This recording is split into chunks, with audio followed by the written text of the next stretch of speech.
Cari tahu lebih cerdas tiap hari.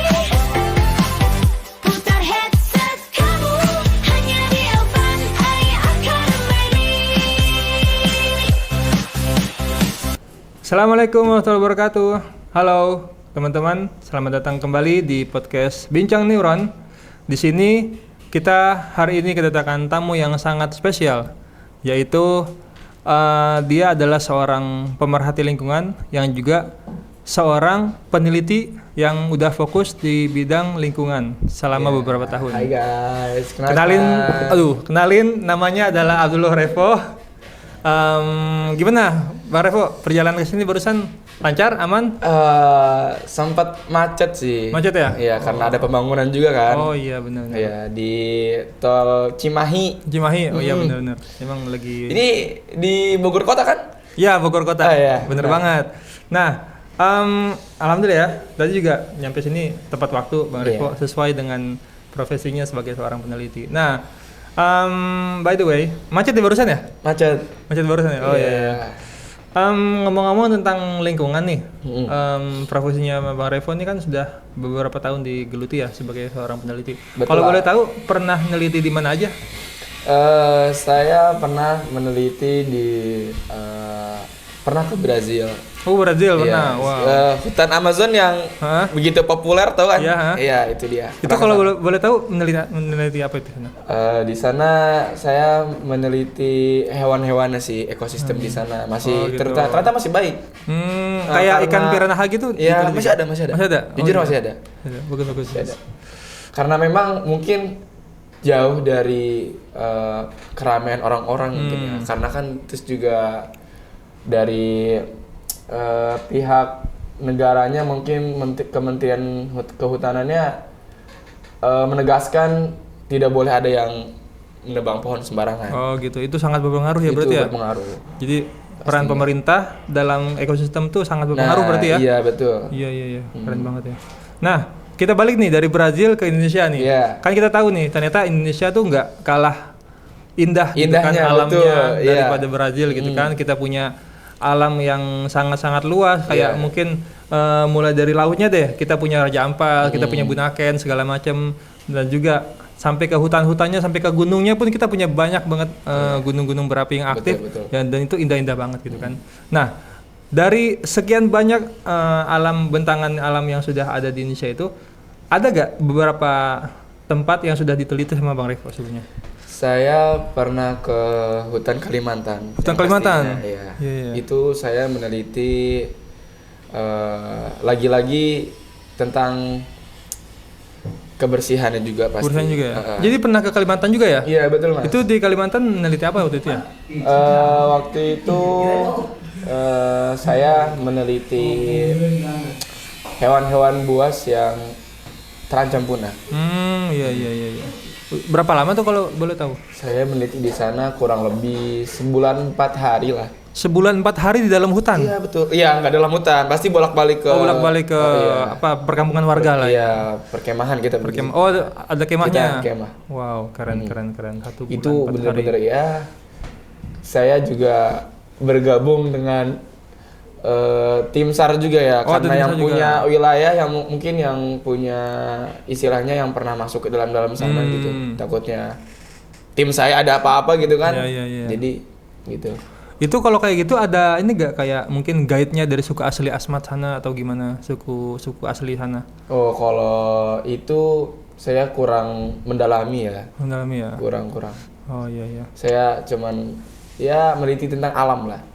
Meneliti aja tentang alam ya. Oke. Dari hasil penelitian tuh apa yang didapetin dari Bang Revo dan tim waktu itu? Saya mendapatkan di sana ya ekosisteman di sana masih cukup baik. Jadi tidak masalah sih tentang hewan-hewan yang masih berkeliaran. Itu berarti masih cukup terjaga ya? Masih cukup terjaga. Ekosistemnya, oke. Dari Kalimantan kita bisa move terbang lagi ke Sumatera nih. Oke. Yang lagi viral nih ya? Iya, kita lagi ngebahas yang lagi viral nih. Kan kemarin hampir seminggu ya. Ini sosial media kita tuh dibanjiri oleh banjir yang sebenarnya gitu. Dan yang uniknya itu sekarang banjirnya itu bukan hanya air tapi juga ada longsoran, pasir-pasir, tanah-tanah, dan bahkan yang lebih unik lagi, kok bisa ada kayu gelonggongan yang banyak banget itu dia. Itu kira-kira gimana Bang Revo? Bisa dijelasin nggak tentang fenomena yang viral nih? Ini berarti penyebabnya ya? Iya, penyebabnya itu apa ya kira-kira? Penyebabnya itu ya pasti karena ulah manusia. Ulah manusia ya, ulah pasti kita. Karena tidak bisa menjaga apa yang telah Tuhan berikan. Oh gitu. Ya, contohnya dari penebangan pohon secara ilegal, buang sampah sembarangan, terus ya itu aja sih. Itu ya. Emang sih, ya kalau teman-teman lihat juga ya di sana itu di potongan kayunya itu kan kalau misalkan pohonnya itu kan ambruk itu kan patahannya kan kayak gitu ya, agak pasti rada berserat. Iya, berserat gitu kan, iya. kayak apa ya? Ya nggak jelas lah gitu kan, berantakan. Tapi yang ini tuh yang gelonggongan tuh kayak Rapi. Iya, rapi banget Rapi gitu. itu, rapi. Dan itu nggak cuma 1 2 3 gitu. Banyak gitu, Banyak banget itu keren banget. Bukan keren sih, kayak ya kita miris sih lihatnya. Miris banget sih, prihatin banget lah gitu. Nah, kira-kira apa sih penyebabnya dari itu? Apa kok bisa sih hutan yang segitu dalam banyak harimau, banyak macannya gitu kan? Kok bisa tiba-tiba waktu hujan besar malah ada kayu gelonggongannya gitu? Itu bisa terjadi gara-garanya kenapa ya? Ya, lagi-lagi karena keserakahan mereka yang menganggap itu menjadi solusi untuk kepentingan kantong dia sendiri. Oh, menarik nih, menarik. Iya. Bang Revo pakai kata apa tadi? Menarik. Mereka tuh boleh dispesifikin nggak siapa? Mungkin pernah dari hasil penelitiannya ada pihak tertentu, oligarki kah atau siapa gitu kan? Waduh, kalau masalah itu saya tidak bisa menyebutkan, mohon maaf. Nggak bisa karena ya? Saya pernah ditegur. Oh, pernah ditegur. Iya, aduh. saya pernah ditegur di podcast sebelah. Oh gitu. Iya. Jadi takutnya podcast ini kena juga ya? Iya, makanya kita main safety aja. Main aman aja. Main aman. Oke, main aman. Tapi boleh sebut inisial gak? Mungkin inisialnya PT apa? PT Sinar Bungkuk mungkin ya. Oh. Oke. Sinar Bungkuk. Sinar Bungkuk ya, oke. Itu Pimpinannya nggak usah saya perjelas lagi kan? nggak boleh, nggak usah. Kan udah ada di websitenya ya. Iya. tinggal searching aja teman-teman ya. Oke, oh jadi itu ya. Jadi balik lagi masalahnya di manusia lagi ya kalau gitu ya. Betul. Mungkin orang hutannya buang sampah sembarangan atau gimana kan nggak mungkin enggak, ya. itu pasti enggak, jelas enggak. Jadi- Karena kan mereka tidak punya akal. Iya. Terus makan juga dari hutan-hutan mereka. Yang justru buang sampah sembarangan dari kita sendiri. Iya. Jadi Gitu. memang ujung-ujungnya ke kita lagi guys. Masalahnya di manusia lagi gitu kan. Betul. Ya itulah yang cukup miris ya. Nah, kira-kira apa nih 3 kebiasaan lah atau beberapa kebiasaan manusia yang kita tuh harus sebagai manusia lah gitu supaya ini tuh nggak terjadi lagi. Kayak solusinya. Apa solusinya buat ya supaya kejadian yang viral kemarin itu nggak terjadi lagi gitu. Oke. Isi lingkungannya tuh kira-kira apa aja? Baik. Di sini saya ada sedikit catatannya. Cara paling efektif mengubah kebiasaan buruk ini. Oh gitu. Boleh. Iya. Ini hasil dari penelitian Bang Iya, Revo ya? betul. Wow, Saya hebat sekali. kemarin ya karena dapat undangan dari podcast ini, saya tinggalkan job saya yang di Sumatera kemarin. Oh, gitu? Iya, saya juga sebenarnya sedang meneliti. Cuman mungkin ini buat edukasi dan berita buat kalian semua yang ada di rumah. Wah, aplaus dulu dong buat podcast kita, Bung. Hebat banget. Oke, bisa dibacain Bang Revo? Untuk masalah yang keburukan yang harus diubah itu dari cara kita membuang sampah.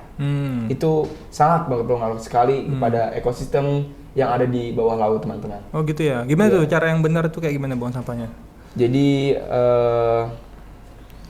membuat bank sampah terutama. Bikin bank sampah ya. Iya. Jadi bank itu nggak cuma naruh uang tapi juga bisa naruh sampah. Betul. Ya? Seperti TPS. Oh, TPS. Jadi agar kita tuh menjaga lingkungan kita juga yang mungkin ya jauh dari hutan atau laut. Seenggaknya kita bisa menjaga di perumahan kita lah, Iya, iya. agar lingkungan juga sehat, dia menjadi udara yang sehat ya. Iya, iya. Oke. Terus apa lagi tuh kira-kira?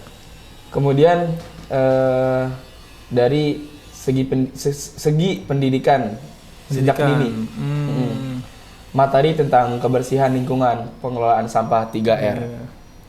yaitu reduce, reuse, dan recycle. Dan cinta lingkungan dalam kurikulum sekolah mulai dari tingkat PAUD hingga menengah. Oh, berarti itu masuk ke kurikulum ya harusnya? Kurikulum dari masuk TK sampai SMA atau perkuliahan. Mungkin kalau perkuliahan ya itu udah mengalir sih, karena sudah ditanam kebiasaan-kebiasaan yang mencintai kebersihan lingkungan. Atau mungkin bisa lewat project juga ya? Ya betul, bisa Project ya. itu. Oke. Apalagi kira-kira ada lagi nggak? Kemudian regulasi penggunaan sampah plastik dalam rumah tangga sih. Regulasinya ya. Menerapkan kebijakan seperti pembatasan atau pelanggaran penggunaan kantong plastik sekali pakai di toko retail, dan insentif bagi bisnis dan beralih ke kemasan ramah lingkungan. Jadi gitu. Berarti kalau gitu mesti ada peraturan undang-undangnya dari pemerintah dong? Iya, lagi-lagi tentang pemerintah kan. Pemerintah lagi ya? Oh ya, ujung-ujungnya pemerintah lagi Ujung-ujungnya guys. pemerintah juga. Iya. Harus tegas tentang kebersihan, ya terutama untuk binatang atau ekosistem yang ada di negara kita sendiri, kekayaan yang ada di Indonesia. Iya benar-benar. Setuju banget sih sama Bang Revo nih, karena emang ya itu yang harus kita lakuin dari yang sehari-hari ya. Dan ini Bang, satu lagi saya sangat miris dan prihatin melihat, saya pernah meneliti di laut Bali ya, Bali sono dikit. Sono dikit mana Iya. tuh? Lombok atau mana tuh? Lombok betul. Oh Lombok, iya. Iya. Itu ini Bang, saya ngelihat penyu belimbing. Penyu belimbing, ha? Tahu kan? Tahu. Yang hampir punah. Iya, ha? Itu Itu udah langka banget itu. Nah, saya bener-bener emang mungkin dipertemukan ya sama Tuhan tuh, wah, untuk meneliti nih. Iya. Ternyata dia yang paling berisik tuh dia sedang bawa sampah plastik Bang, Di mananya tuh? di lehernya. Di lehernya. Oh, kayak keikat gitu ya? Keiket, bener. Ampun, kasihan banget. Sambil ya saya pakai perahu gitu. Dia berenang di samping perahu saya. Kayak ibaratnya mau minta tolong gitu, lepasin. Tolong gitu ya? Iya, jadi sangat prihatin banget itu, Mas. Jadi gitu. Iya. Mungkin itu karena penyebab ulah kita juga sih. Iya. Karena buang sampah sembarangan. Karena kan nggak mungkin kan penyu tuh butuh plastik buat naruh apa? Iya, Nggak mungkin nggak kan? mungkin, Tangannya nggak aja kayak mungkin. gini Nggak doang, lucu, ya nggak kan? Nggak lucu. lucu. Iya, nggak masuk Iya logika. benar. Harus ulah manusia sih. Balik lagi ke kita. Kemudian Oke. fasilitas pemilihan sampah menjadikan tempat sampah terpilah organik, anorganik, residu di ruang publik, perkantoran dan perumahan. Itu penting banget, Mas. Itu penting banget. Jadi lembaga-lembaga, perkantoran, sekolahan apalagi itu perlu diadakannya 3 tong sampah. 3 jenis ya. Iya. Apa aja tadi 3 tuh? Anorganik, Organik, dan residu. Oh Yap. iya. Oke. Ada lagi kira-kira Bang Revo? Mungkin hanya Solusinya? cukup itu saja sih. Itu aja ya? Iya. Yang perlu ditekunkan. Simpel aja sebenarnya. Simple. Masalah kebersihan ini simpel. Simpel ya? Iya. Nggak perlu yang kayak harus ayo gitu. Sebenarnya dari kesadaran kita aja sih. Dari kesadaran kita sendiri? Iya. Oh, itu membuat perubahan yang benar-benar sangat-sangat berpengaruh kepada kita. Apalagi terutama pada kehidupan selain manusia juga kan. Iya, benar. Tumbuhan, hewan, bebatuan ya gitulah. Iya. Ciptaan Tuhan. Ya. Nih dengar nih dari tim saya kan sebelum ikut ngundang kan, itu ada sedikit ya kepo-kepoin dulu lah tentang historinya Bang Revo sebagai peneliti itu kayak gimana. Dan hasil dari temuan kita ternyata dulu Bang Revo pernah kuliah dan di kuliahnya itu di bagian tim kebersihan, bener banget ya? Iya betul. Itu gimana tuh? Atau mungkin itu yang jadi motivasi utama gitu kan sampai jadi peneliti lingkungan atau gimana? Bisa diceritain kan tentang backgroundnya dikit? Waktu itu saya jujur terus terang ya. Iya boleh Terus boleh. terang. Itu sudah dibiasakan oleh keluarga saya Oh gitu. tentang kebersihan. Apalagi dalam agama saya kan. Benar-benar. Jadi tentang kebersihan tuh sangat-sangat penting bagi saya. Terutama kerapihan. Terus di dunia perkuliahan ya mulai terbentuk karakter saya peduli lingkungan ini. Jadi saya juga bergabung dalam organisasi Pandawara. Oh Pandawara, Iya. wah member Pandawara ternyata guys, keren banget. Itu dia. Jadi bagian apa nih? Bagian ngumpulin sampah? Kameramen. Kameramen. Dokumentasi ya? Iya betul. Itu penting banget sih, penting banget. Karena nggak ada kameramen berarti nggak bisa diposting. Nggak bisa diposting, kan? Bener bener. banget. Oke, hebat banget. Oke, teman-teman jangan kemana-mana karena setelah ini akan ada iklan campaign masyarakat tentang kampanye membuang sampah sembarangan. Langsung aja kita lihat di sini.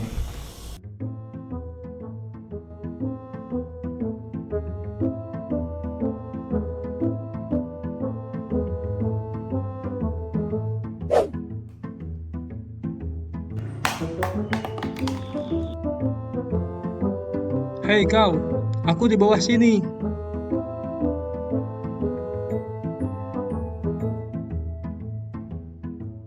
Kenapa aku ditinggalkan di sini? Seharusnya kau menaruhku di tempat sampah.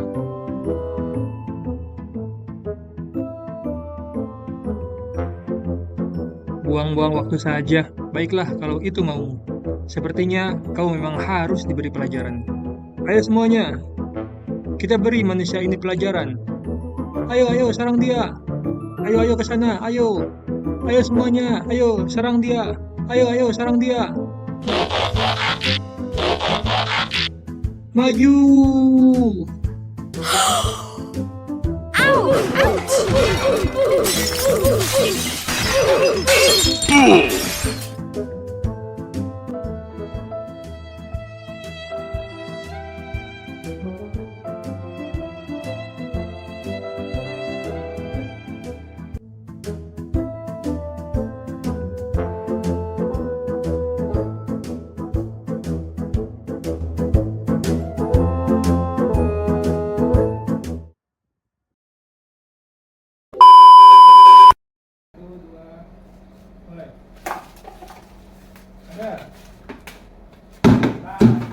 Aku lihat kamera deh kayaknya.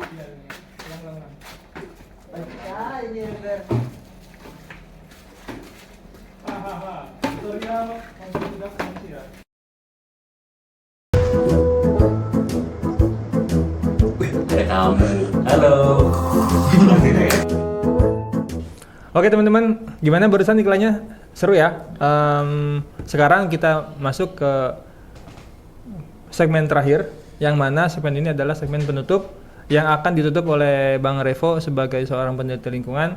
Silahkan Bang Revo dikasih closing statement-nya Oke. untuk pesan-pesan ke teman-teman di jagat maya supaya bisa lebih sadar lagi akan lingkungan. Silahkan. Baik teman-teman podcast Bincang Neuron. Bincang Neuron, simpel saja yang ingin saya sampaikan pada kalian semua. Apa yang kalian lakukan tentang kebersihan lingkungan itu akan menjadi aset termahal bagi keturunan kita ke depannya. Mungkin itu aja. Cakep banget. Oke teman-teman, makasih udah nonton podcast ini sampai detik sekarang. Semoga bisa bermanfaat buat teman-teman dan juga makasih Bang Revo Oke, udah siap. datang di podcast kita. Main-main sini lagi lah ya. Oke. Oke, yang kapok-kapok. Berkabar aja kita. Oke, siap. Oke, makasih teman-teman. Assalamualaikum warahmatullahi wabarakatuh.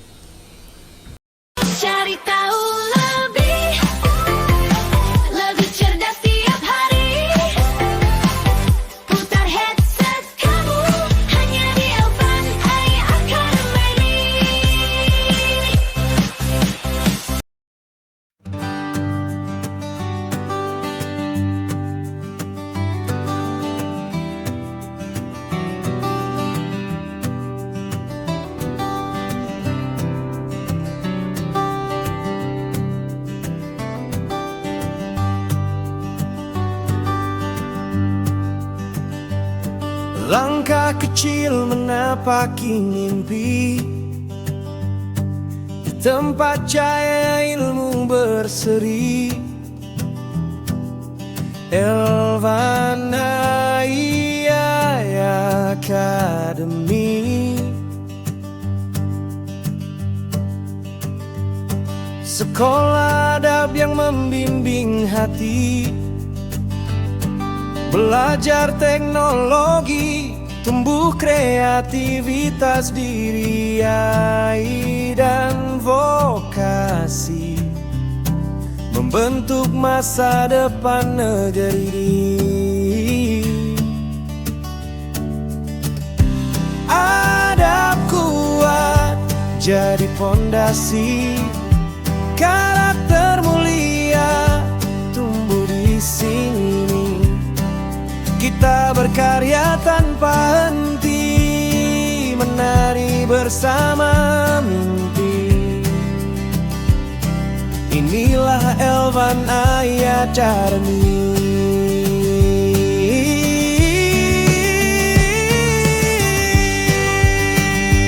Sekolah adab berbasis AI dan vokasi.